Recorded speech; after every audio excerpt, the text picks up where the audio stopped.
এমন পুত্রবধূ কয়জনের কপালে জুটে? তারেক রহমান ও জোবাইদা রহমান না ফিরলেও হাসি মুখে একাই সব করছে শর্মিলা। হাসিনা আমলেই শত খারাপ সময়ের মধ্যেও বিএনপি চেয়ারপারসন খালেদা জিয়ার পাশে ছিলেন যে কজন মানুষ, তাদের মধ্যে অন্যতম একজন ছোট পুত্রবধূ শর্মিলা রহমান সিথি। সুখে দুঃখে তিনি সব সময় হাসি মুখেই বেগম জিয়ার পাশে আছেন। স্বামীকে হারানোর পরও তিনি শাশুড়ির সঙ্গ ছাড়েননি। সিঙ্গেল মাদার হিসেবে দুই মেয়েকে সামলানোর পর শাশুড়ির সেবা যত্ন করেছেন। এমনকি এখনো যখন জীবনের ভয়ে পরিবার নিয়ে তারেক জিয়া বিলেতে পড়ে আছেন, তখনও বেগম জিয়ার একমাত্র স্বজন হিসেবে মাথার কাছে দিন রাত পার করছেন কোকোর স্ত্রী।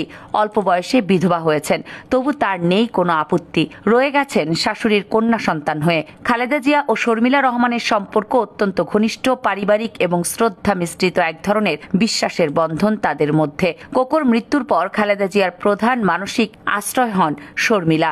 এমনকি খালেদা জিয়ার অসুস্থতার সময়ে শর্মিলা রহমান সিথি তার পাশে থাকা অন্যতম নির্ভরযোগ্য ব্যক্তি। রাজনৈতিক পরিবারে জন্মগ্রহণ করলেও তিনি কখনো রাজনীতির কেন্দ্রবিন্দুতে আসেননি, কোনো বিতর্কিত বক্তব্য দেননি বা জনসম্মুখে কোনো রাজনৈতিক ভূমিকা পালন করেননি। তার জীবন যেন এক নীরব বিপ্লবের প্রতিচ্ছবি, যা শব্দহীন হলেও গভীর এবং প্রভাবশালী। সিথির সঙ্গে আরাফাত রহমান কোকোর বিবাহিত জীবন ছিল অত্যন্ত ব্যক্তিগত, নীরব এবং গভীর পারিবারিক বন্ধনে আবদ্ধ। তাদের সম্পর্কের বিষয়ে সংবাদ মাধ্যম তো ভালো, ঘনিষ্ঠ মহলেও তেমন কোনো খবর পাওয়া যেত না, কারণ তারা কখনোই জনসমক্ষে একসঙ্গে আসতে পছন্দ করতেন না। তাদের সম্পর্কের ভিত্তি ছিল পারিবারিক একাত্মতা, যেখানে মিডিয়া বা বাহিরের কোনো আলোচনা স্থান পেত না।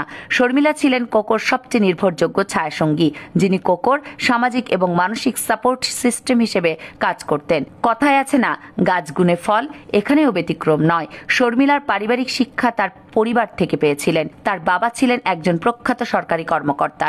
এই পারিবারিক পরিবেশ তাকে শৈশব থেকেই সুশিক্ষিত ও মার্জিত করে তোলে।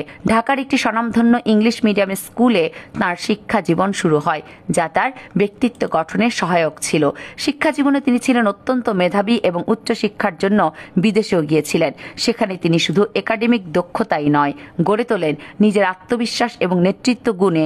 শিক্ষা জীবন শেষ করে তিনি কর্পোরেট জগতেও যুক্ত হন। তার কৌশলগত চিন্তা ভাবনা, স্পষ্টতা এবং নেতৃত্বের দক্ষতা তাকে স্বল্প সময়ে নিজস্ব অবস্থানে পৌঁছে দেয়। এই উজ্জ্বল সম্ভাবনার ক্যারিয়ার তিনি একসময় পেছনে ফেলে দেন। পরিবার ও মূল্যবোধকে অগ্রাধিকার দিয়ে তিনি বেছে নেন এক নীরব ও সংযত জীবনের পথ। 2007 সালের রাজনৈতিক পরিস্থিতির সময় যখন কোকো গ্রেপ্তার হন, তখন শর্মিলার জীবনে নেমে আসে এক অন্ধকার সময়। স্বামীর এই দুঃসময়ে তিনি ভেঙে না পড়ে বরং তার পাশে থেকেছেন। কোকোকে যখন চিকিৎসার জন্য দেশের বাইরে পাঠানো হয়, তখন তিনি দুই কন্যা নিয়ে পাড়ি জমান বিদেশে।